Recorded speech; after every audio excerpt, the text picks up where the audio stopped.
Come and listen to my story about a man named Jed. A poor mountaineer barely kept his family fed. And then one day he was shooting at some food, and up through the ground come a bubbling crude. Oil, that is, black gold, Texas tea. Well, the first thing you know, old Jed's a millionaire. Kinfolk said, Jed, move away from there. Said, California is the place you ought to be. So they loaded up the truck and they moved to Beverly Hills, that is, swimming pools, movie stars, the Beverly Hillbillies.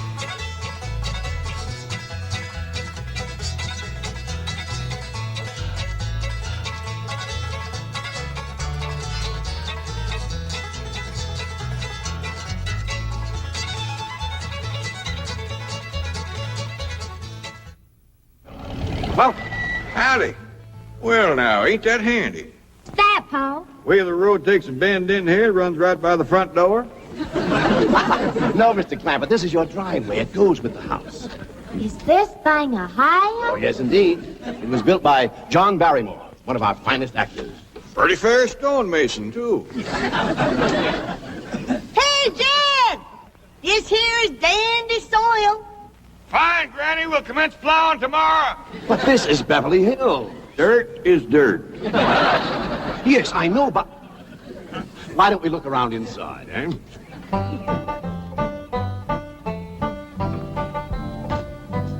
Well, here we are. I hope you're going to like this place I picked out for you. It may be a trifle larger than what you're used to, but I feel a man with $25 million in my bank should live in a manner that... Come in, this is your home.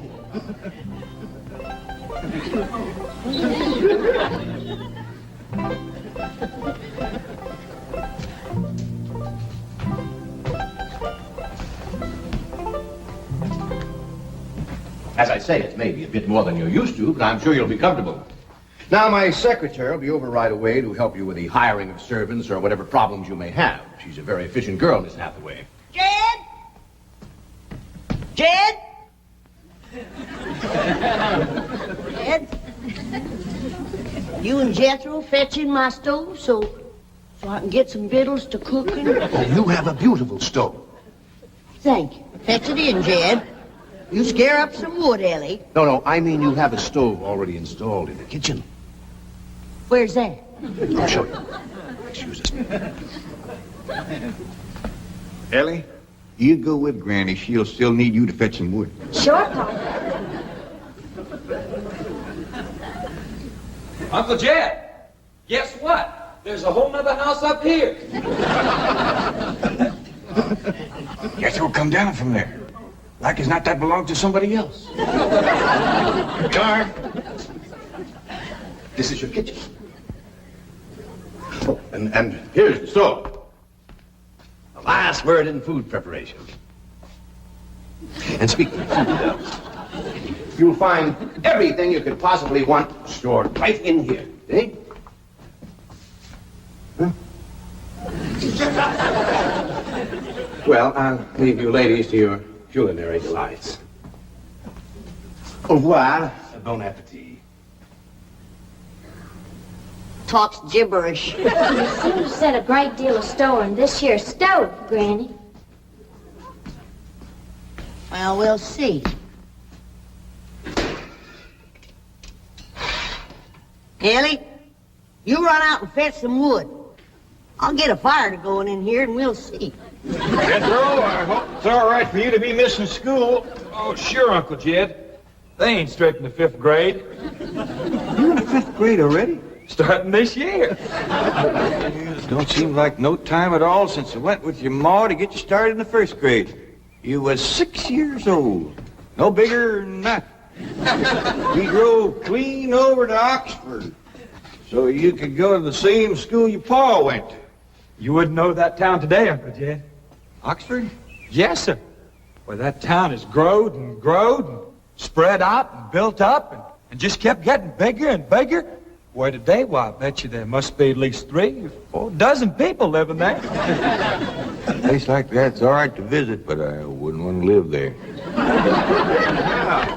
Do you have any assistance? No, thank you, Mr. Drysdale. We were just talking about Jethro here getting back to school. Oh, Well, we have some excellent educational facilities out here, Mr. Clampett. Where do you go to school, Jethro? Oxford. Yeah, you see, Jethro's ma, that's my cousin Pearl. She married an Oxford man, so naturally Jethro, he goes to school there too. I'm the champion crawdad eater. At Oxford? Jethro put away 3 buckets of crawdads. 4. And he's learned to cipher and everything. Cipher some for Mr. Drysdale. 1 and 1's 2. 2 and 2's 4. 4 and 4's 8.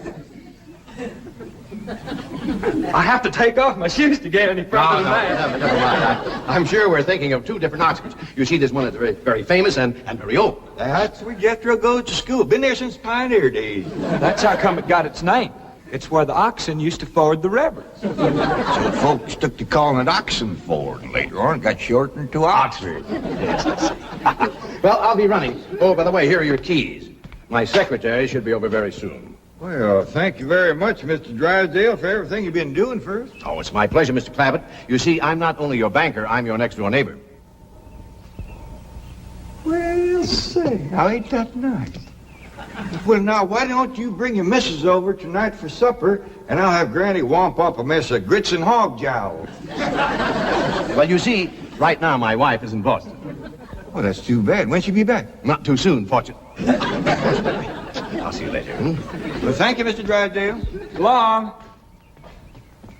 Uncle Jed, you reckon one of these days I can have me a little bitty old taste of Granny's moonshine?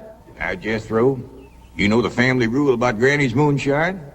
You get your first taste on your wedding day and not before. Well, Uncle Jed, that might be an awful long time. I ain't even got me no sweetheart. How come? Why, back home, every time I get me a girl, one of them there big fellas would take her right away from me. Maybe out here in Beverly Hills. Paul, could I please have the axe? I gotta split some wood for Granny. Fetch it, Jethro. Ain't this place got a wood pile? Not that I can find, but I found a whole row of black old dead tree trunks, pretty near as high as this house. Is it kind of big for you to tackle? Well, shucks, no, Paul. They're only this big around, and all trimmed and topped and strung together with the black rope, so as no matter which one you cut, the others keep it from falling. Somebody had a right smart idea there. Just the same, I think I'd rather have Jethro do the cutting. Oh, Paul, let me. Ah, cutting trees and chopping logs ain't no work for a girl. I'm just as strong as Jethro. You ain't neither. I am so. You ain't neither. I am so, too. You want to wrestle? Darn tootin'. Now, here. That ain't no fair fight. Somebody's gonna get hurt. Now, yeah, you see, you're getting too rough. Jethro.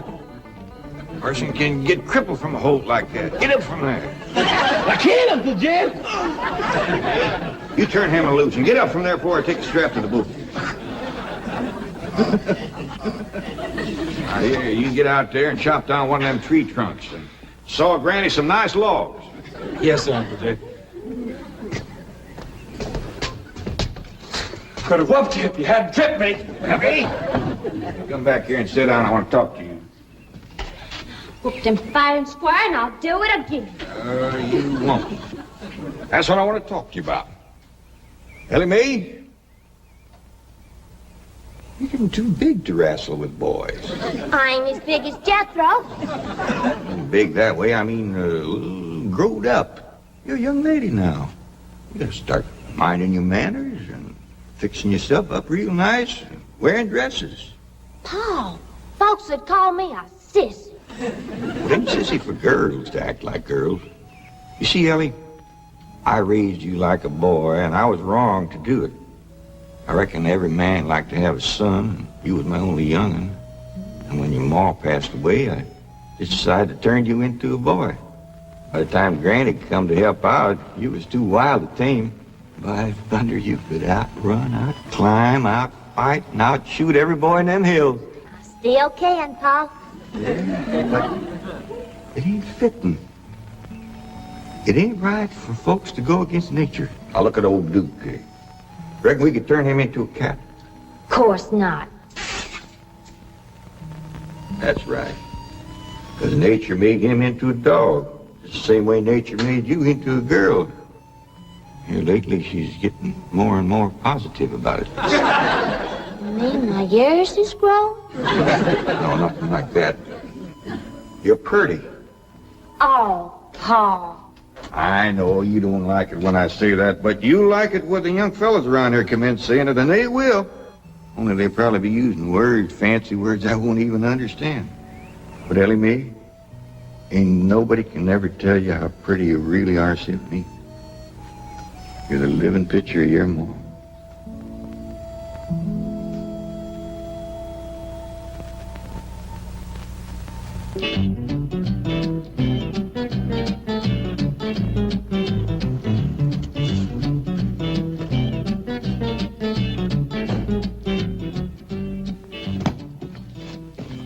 You still here? I thought you were going up to the Clampett estate. I didn't think it prudent for us both to be absent simultaneously. In the event of crises... The only crises you have to worry about right now is keeping Mr. J.D. Clampett happy. Now get up there. Tell me, how did you like the flamingos?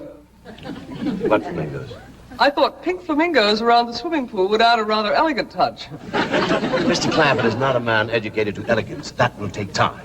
Right now, there are more pressing problems. Of course, getting settled, the servant problem. Well, whatever they are, just get up there and solve them. Now, J.D. Clampett is this bank's largest depositor, and I'm making his satisfaction your responsibility. I accept the mantle of responsibility with which you have cloaked my shoulders, and I shall so conduct myself that if this great financial institution shall last 1,000 years, people will still say, this was their finest hour. Handy wood, all right. Got a lot of pitch and tar in it. Ought to burn real good. Yeah. That flimsy grate holds up. Granny, this is top of that tree trunk. You want I should split it up too? No, just leave it outside. Yes, sir. This place ain't even got a wood box. Yeah, folks don't need much wood out here. Remember what Pearl said? It don't get cold. Yeah, I remember.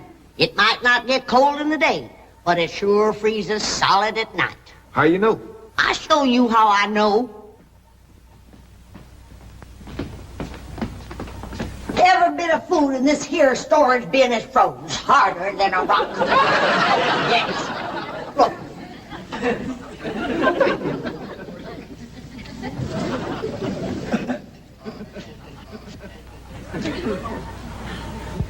Mighty thin-skinned hog.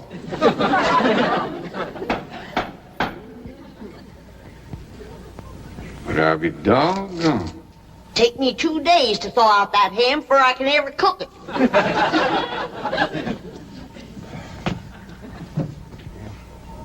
People ought to know better than store food up against the north wall. Tomorrow we'll dig us a root cellar and we put all this stuff in it. Jethro, go on out there and catch us a chicken. Okay, Uncle Jed.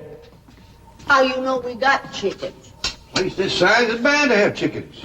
Ain't all frozen.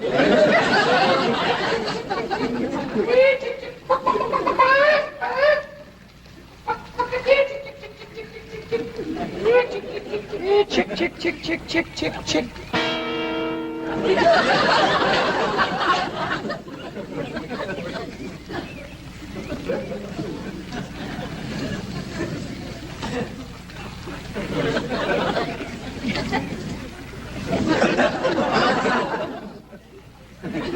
I eat a chicken. Here's that bucket. You want it? You take it, Ellie. See if you can find a creek. I gotta have some water. You know a pump on this place? It ain't even got a well. Uncle Jed, Uncle Jed. Yeah, boy. Did you find a chicken? I found something. I ain't sure if it's a chicken, a goose, a duck, or what. Where is it? I couldn't catch it. That thing can outrun a jackrabbit. There ain't no goose or duck. Must be a chicken. If it is, I was right about things growing bigger out here. That thing was this high. A chicken? Ah, Jethro. Honest, it's got legs this long. Gibby's on the drumstick. Drumstick ain't much. Whoever gets that neck is eating from now on. Commences here and runs plumb up to here. You ain't forgot what I said about Granny's jug of liquor. I ain't been at Granny's jug. You have your in for it. Honest, cross my heart. Where'd you see this chicken? Down by the cement pond. Cement pond. Uncle Jed, that pond is the fanciest thing you ever did see. Why, they are steps. So's the cattle can walk right down into it and get a drink. And up at one end, there's a lady standing there made out of rock. And she's a-pouring water out of a jar right into that cement pond. Oh. Well, that's how come that big old pink chicken to get away from me. Flew right over the top of that there rock lady, landed in that pond, and swam like an otter. Just flapping them big old pink wings and hollered. What color did you say that chicken was? It's pink. Ain't I told you that stuff would stunt your growth? Miss Granny, I didn't touch a drop. You and me is going to the woodshed. Jethro, you swear to be telling the truth? So help me, Jefferson Davis. Mute your hat off when you speak of the president. He ain't president no more. I'll have no Yankee talk in my kitchen. Jethro, you and me is going back out there and corner that chicken. Granny, you get your fire going. Elly May, you sweep up out front and keep your eyes open for that Miss Hathaway. I'm counting on her to take you in hand and get you in the right kind of clothes. Come on. Chicken.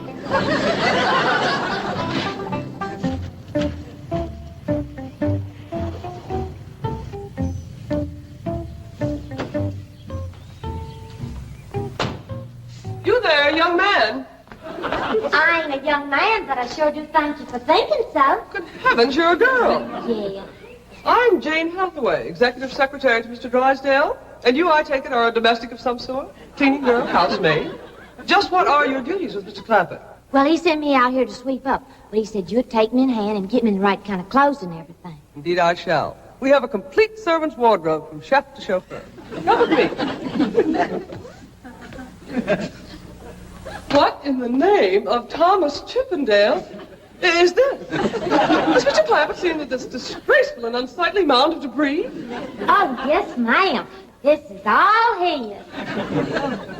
Oh, what charming antique. Just like you said, Jethro. Rock lady pouring water into a cement pond. Yes, sir. And over there's where I seen that great big pink chicken. Only thing is, it don't sound like a chicken. It makes a kind of hollering noise.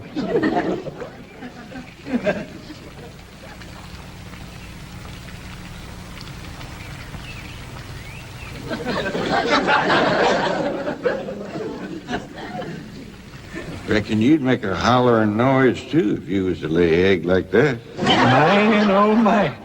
That's what I call an egg. And you won't have to worry about food now. Wait till she cooks this.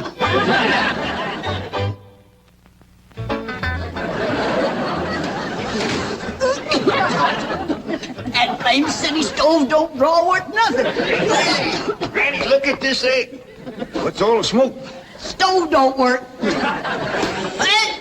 Probably just a stuffed-up flue. Ain't got a flue, ain't even got a stovepipe. Here, I'll get the shovel and a hoe and rake it out of there. Here, you keep this egg.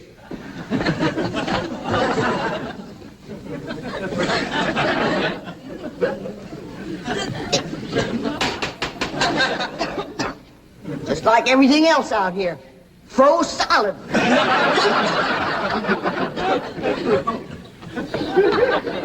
Really, my dear, you look quite charming. Well, I feel like a dead blamed fool. Oh. Just a moment. Yes, now I'll be right back. Oh, that was my pa. I take it he's a gardener. Oh, yes, ma'am. Pa just can't wait to commence gardening. Apparently. However, as though I admire his enthusiasm, I must forbid him access through the main entrance. Now, tell me about the rest of the staff. Is there a chauffeur? A what? Someone who does the driving. Oh, yes, ma'am. That's Jethro. Of course, I don't reckon he can stay around very long. He's got to get back to Oxford and go to school. Oxford? He attends Oxford University? Well, he just calls it school. Pa went to school there, too. Oh, yes. Old school time. Great pride, those Oxford men.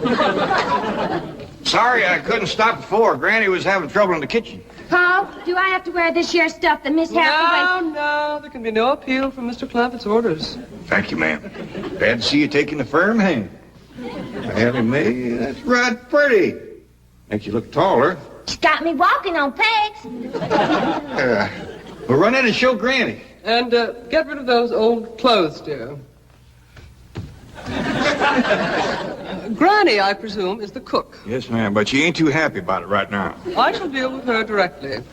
Now, let's see. Maid, gardener, cook, chauffeur. Oh, I understand Jethro is an Oxford man. You bet he is. I'm quite anxious to meet him. Don't blame you. Fine-looking young feller. Single, too. And he's on the lookout for a girl. I am only interested in the intellectual rapport which I would naturally have with an Oxford man.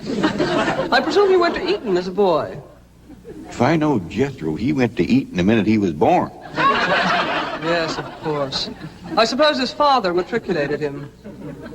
I kind of think maybe it was his ma. Oh, well, no matter. At any rate, he's an Eton man. That he is. Matter of fact, Jethro won the Eton championship.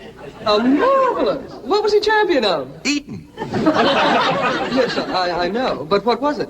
Cricket? Oh, no, it was crawdad.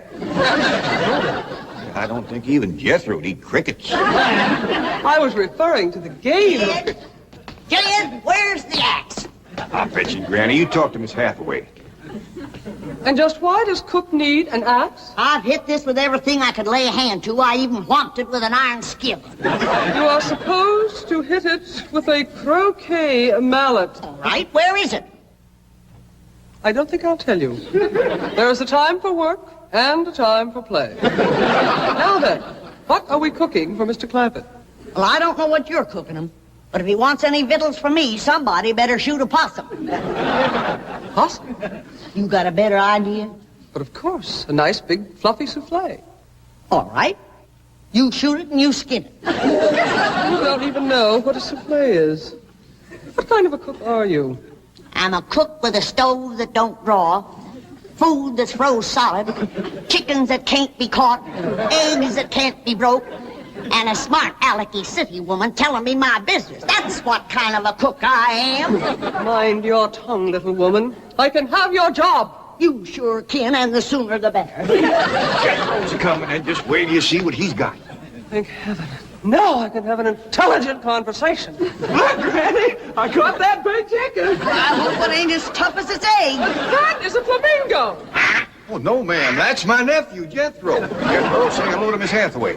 I didn't mind him. Ain't this the ding dangest chicken you ever did see? You go to school at Oxford? Yes, ma'am. I'm in the 5th grade. Stop bragging and wring that chicken's neck. Elly May! No, stop, you barbarian. Don't harm one feather of that beautiful bird. I've taken just about as much as I'm going to take from you. Yeah, Granny. Elly, you get the fire going under the big kettle outdoors. Young lady, where is your maid's uniform? I ain't going away. Oh, yes, you are. No, I ain't. Oh, yes, you are, if I must subdue you forcefully. I wouldn't try that. Don't!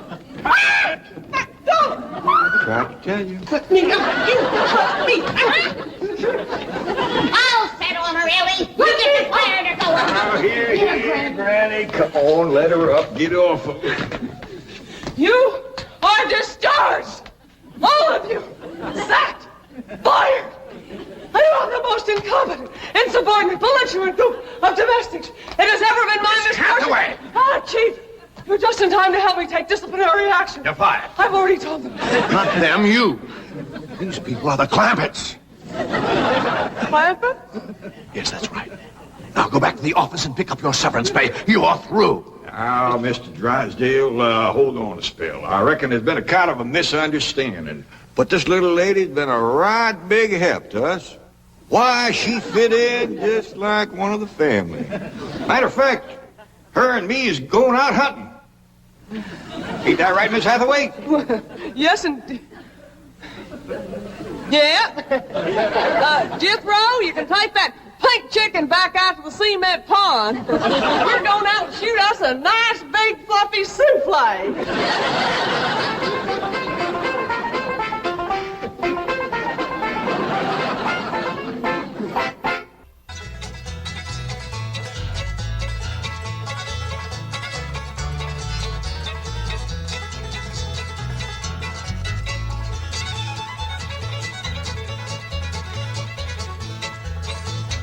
Now it's time to say goodbye to Jed and all his kin. They would like to thank you folks for kindly dropping in. You're all invited back next week to this locality to have a heaping helping of their hospitality. Hillbilly, that is. Set a spell. Take your shoes off. Y'all come back now, here?